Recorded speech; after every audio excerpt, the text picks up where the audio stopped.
Well, yes, I was playing Cyberpunk 2077 on my handheld Raspberry Pi. You can see the Raspberry Pi connections here. It's the PiBoy DMG. This was a present. It was ordered for me some time ago. It's not a review sample or anything like that. I just thought it'd be fun to put this together on camera. It's pretty nice. It's got a built-in speaker. It's got a headphone out. And this is running the 8 gig Raspberry Pi 4, so this is a little overkill. But I've also got Greenbone NVT on here, so I can do my my network scans from this, which I think will be really a lot of fun and kind of exciting. So, but also you can play Cyberpunk 2077 through Steam Link, and you know, this is the default image, or this is like the base firmware image without a lot of customization. You can SSH into it. Let's take a look at how. Now you might be wondering, what's on the other end powering Cyberpunk 2077 on your cute little whatever this is? That would be the Sapphire Radeon RX 6800 Nitro Plus. See, this thing has got Trix Boost, which is a different thing than DLSS and a different thing than Fidelity FX. But there's going to be a full review on this later, don't worry. But yeah, it's a lot of fun, let me tell you. Steam streaming to this thing, sort of crazy.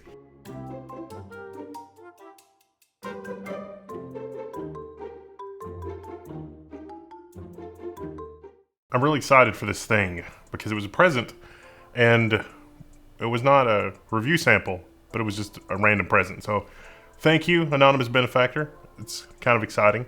So this is a PlayStation Portable. This is not the present, but this is from when, you know, Sony made one last go of physical media. There's something magical about physical media, let me tell you. You get this universal, you know, memory disc. It's used market. You can sell these.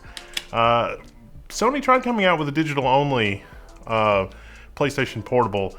It didn't really work out as well as this thing. I mean, these still, last time I checked, these still sell pretty well on the used market. This is an original one because I sort of like to play, you know, portable devices that has a pretty good screen.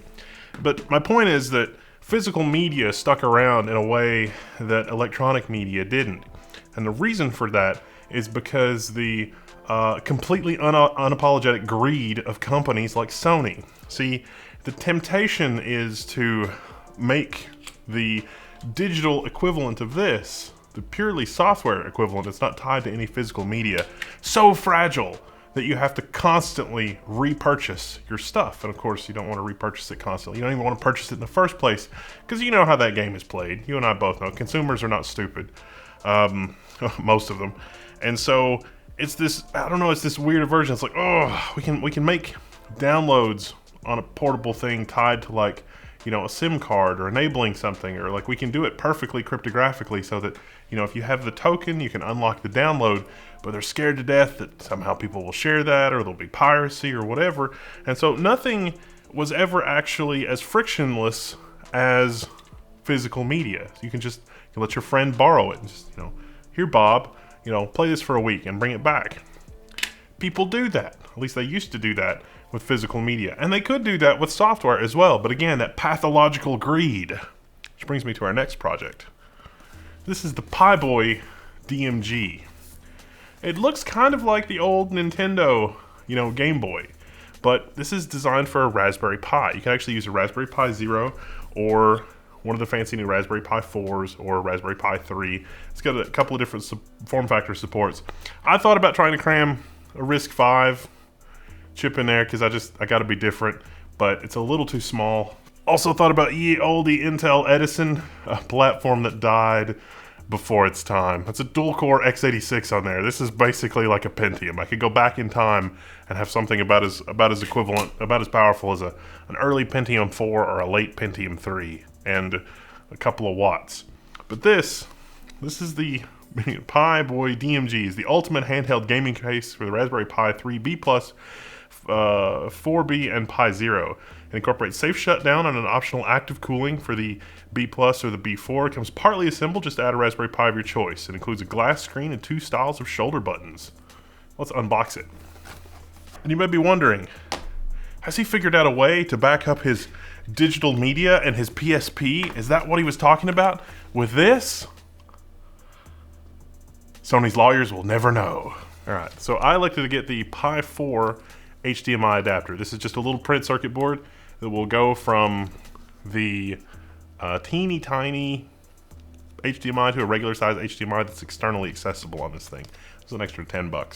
Got a 4.5 amp LiPo, but it's a standard form factor, so you can pick these up. Pick these up at the corner drugstore.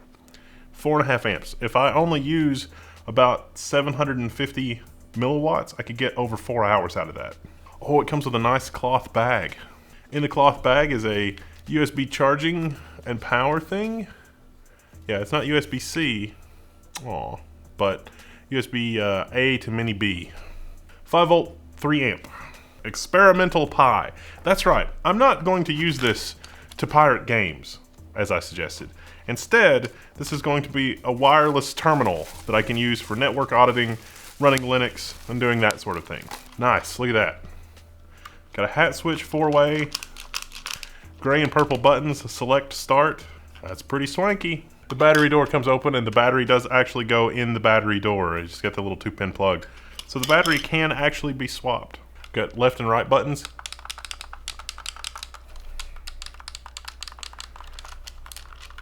A micro SD card slot on the side, so it's still accessible, and then the I/O ports for the Raspberry Pi are meant to go there. Let's tear it down. So in the baggie of accessories, you can see that we've got a couple of different plastic inserts. These are for the different model Raspberry Pis that you might put in here, including a solid side in case you want to run a Raspberry Pi Zero. Now the Raspberry Pi Zero doesn't have nearly enough computational horsepower for my taste. I want to put the 8 gigabyte Raspberry Pi 4 in this thing. It even comes with a little cheap Phillips screwdriver. They don't need to do that. We can save 25 cents and not worry about that. It's sort of quasi pre-assembled. I guess it comes with some extra screws in case you lose them. Inside the case here is an external audio amplifier. It has an external 3.5 millimeter audio jack, and it also has a USB charging port on the bottom. So they've relocated the ports to be sort of conveniently located if you're going to try to use the same thing as some sort of handheld gaming system. It says all the accoutrement, including a tiny little cooling fan. The only thing missing from this setup would be a very small heatsink. As you can see, the external printed circuit board in here is pretty extensive. We get the micro SD slot here for the auxiliary side. We've got the interface board for the fan, which is basically just a Pi accessory header, breakout and down to here. Get the LCD brightness control, which is analog, just like a certain older handheld device. Volume control down here, along with our audio interface and the accompanying thing. And then this is the header for the battery. What fun nostalgia. So open up here, you can kind of see what we're working with. It's got standoffs for your Raspberry Pi 4. I already have a 16 gig memory card installed in this. You can see that just mounts there. Then our circuit board for the HDMI connection, like this.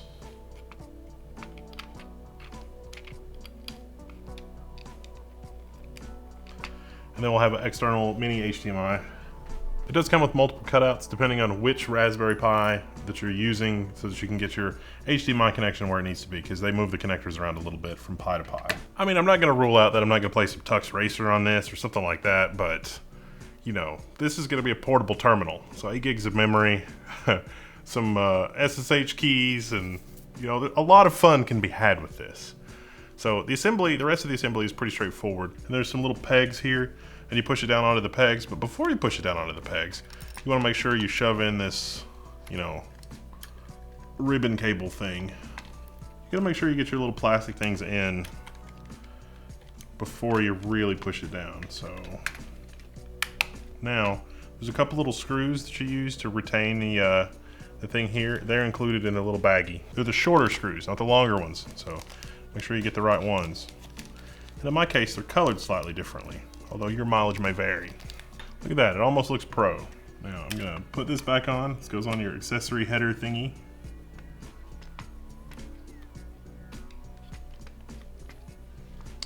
And then the little ribbon cable reattaches here. And remember, it's like a sliding lock thing, so don't force it, don't yank it.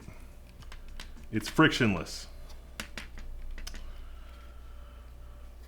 All right, that looks good, that looks good. SD card's in, that thing's in.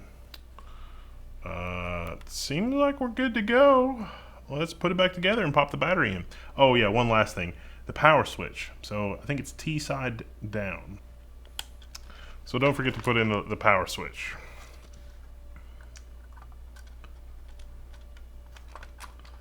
We'll just dry fit this real quick. Make sure we're looking good. Oop. Some screws fell out. Yeah, we get the micro SD connector here, headphones, amplifier for that little Atmel based, or not Atmel, but there's a little Atmel controller. That's for soft shutdown as well. So this thing actually, when you hit the power button, it's not a hard power button. It's, it's going to shut the thing down properly. Ethernet, USB 3, USB 2. I mean, handheld PCI Express USB 3. Pretty crazy. All right, let's get this thing put together. You can also swap out the buttons if you'd rather have the, the retro red buttons. Just a little too ostentatious for me. Now that's pretty much it. My buttons still feel pretty clicky. Doesn't feel like I messed anything up. Now the most important thing is you got all these leftover parts. And what you want to do is save them, because you never know when you're going to want to swap something out. If they come out with a, Raspberry Pi 5, I imagine you'll be able to just 3D print a cover. They probably released the files for that. There's probably a lot of people that have already made some 3D printable accessories for these. Something that I know if I'm too rough with it is where this little hat switch sticks out, it's going to get crushed in my pocket. I just know that. So I'm going to try to maybe print something that I can put on top of it to also go in the bag, so I can take this on trips with me and stuff and not be worried too much about it being crushed. I haven't flashed anything. There's full instructions online for if you want to use their distribution. The screen's not a standard screen, so you're definitely going to need software support for that if you're going to use it, because it doesn't use a header or anything like that. At least I don't think it does. We'll know in a minute.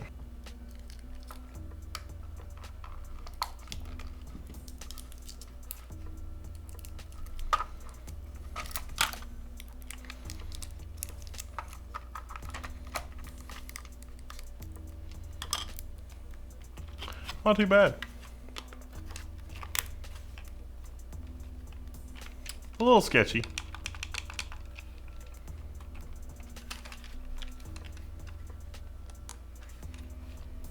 Ooh, I can hear the fan. In case you're wondering about breathability, yes, there are some vents on the back here. There's not really much to them. I'm surprised that they didn't make this area a little bit more perforated or something like that. I guess that's up to me on the drill press. Well, it's running, but I don't have any output because I don't have any software on it that's appropriate, so it's time to go do that. Let's hook up a USB keyboard and see what happens.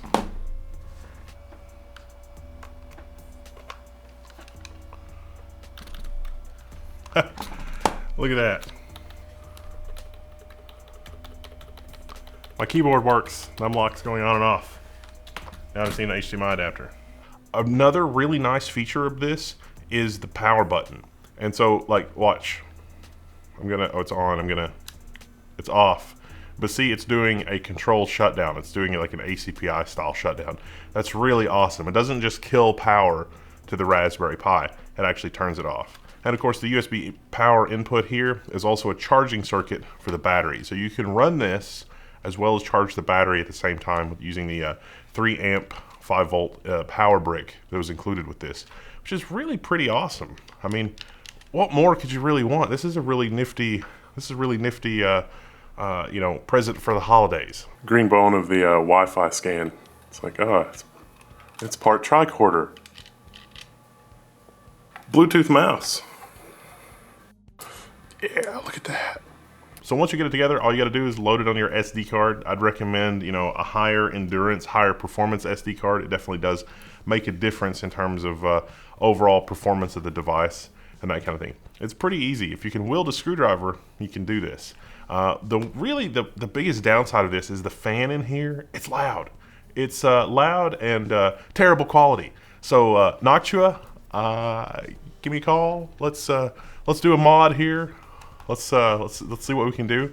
It's also a little bit puzzling that they didn't cut out this place for a sticker here, because this would definitely be a good place for a fan. And I actually found on Thingiverse somebody has put a 3D printable grill cover here, so you can just take a Dremel tool, cut it out, 3D print a cover, and then this will be able to breathe a lot better. That said, mine doesn't really run much past 55C, give or take, with the fan in operation at a relatively low RPM. So it's not super annoying, but it definitely, like when you turn it off and when you turn it on, it's definitely a little odd. I'm wondering if this is level 1. If you like this, subscribe, maybe thumbs up, come hang out in the forums and see what other terrible things we're up to. But I'm signing out, and I'll see you later.